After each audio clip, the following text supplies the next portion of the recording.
Hello बच्चों, आइए इस प्रश्न को देखते हैं। बीजांड संरचना और निषेचन के बाद की संरचना को सही सुमेलित कीजिए। बीजांड, फ्यूनिकल, केंद्रक और ध्रुवीय केंद्रक, एंडोस्पर्म, एरिल, बीज और पेरिस्पर्म। आइए इस प्रश्न की मुख्य अवधारणा देखते हैं। इस प्रश्न में हमसे पूछा गया है बीजांड संरचना और निषेचन के बाद की संरचनाओं को सही सुमेलित करना है।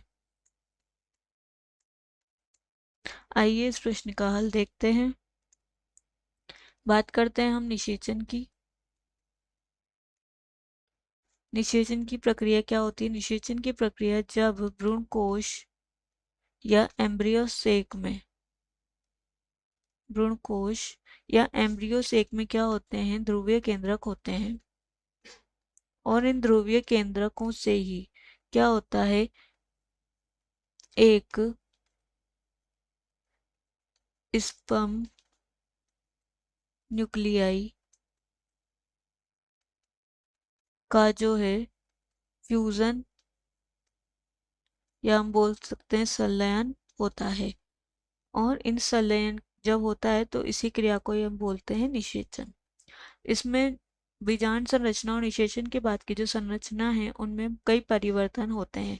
जैसे हम बात करते हैं पहला दे रखा है हमारा बीजांड। बीजांड जो है निषेचन की क्रिया के बाद, हम यहाँ लिखते हैं निषेचन के बाद संरचना में परिवर्तन आता है। संरचना में परिवर्तन आ जाता है। जैसे पहला दे रखा है हमारा बीजांड, तो बीजांड निषेचन की क्रिया के बाद यह बीज में परिवर्तित हो जाता है। दूसरा दे रखा है फ्यूनिकल। फ्यूनिकल क्या होता है? ये बीजांड के आधार में उपस्थित होता है और ये फ्यूनिकल एरिल में परिवर्तित हो जाता है, जो कि खाने योग्य भाग होता है, एरिल। तीसरा होता है केंद्रक। केंद्रक निषेचन की क्रिया के बाद जो है पेरिस्पर्म में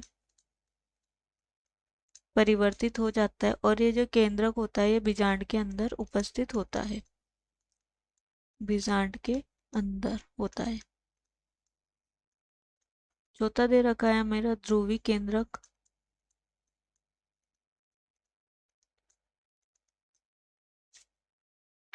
और ये ध्रुवीय केंद्रक जो है भ्रूणकोश या एम्ब्रियो सेक के अंदर उपस्थित होता है। निषेचन के बाद यह एंडोस्पर्म में परिवर्तित हो जाता है।